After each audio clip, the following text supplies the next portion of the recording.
ভারতের সাবেক প্রধানমন্ত্রী মনমোহন সিং মারা গেছেন। ২৬ ডিসেম্বর স্থানীয় সময় রাত ৯টা৫১ নয়াদিল্লির All India Institute of Medical সায়েন্সে মারা যান তিনি। মৃত্যুর সময় তার বয়স হয়েছিল ৯২ বছর। খবর হিন্দুস্তান টাইমসের।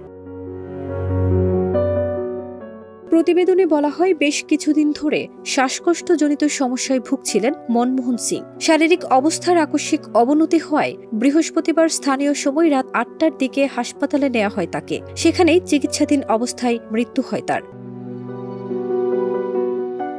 ১৯৩২ সালে ২৬ সেপ্টেম্বর পশ্চিম পাঞ্জাবের গাহে জন্মগ্রহণ করেন মনমোহন সিং। এই গাহে এলাকা ১৯৪৭ সালে পাকিস্তানে অন্তর্ভুক্ত হয়। দেশভাগের শেষ সময় সপরিবারে ভারতে চলে আসে মনমোহন সিংয়ের পরিবার। তথ্য বলছে, ১৯৯১ সালে ভারতের রাজ্যসভার সদস্য হন মনমোহন সিং। ১৯৯৮ থেকে ২০০৪ সাল পর্যন্ত তিনি বিরোধী দলনেতা ছিলেন। এই বর্ষিয়ান কংগ্রেস নেতা পরপর দুইবার প্রধানমন্ত্রীর পদে ছিলেন। ২০০৪ সালের ২২ মে তিনি প্রথমবারের মতো ভারতের প্রধানমন্ত্রী হিসেবে শপথ নেন। পরবর্তীকালে তিনি ২০০৯ সালের ২২ মে প্রধানমন্ত্রী হিসেবে শপথ নিয়েছিলেন।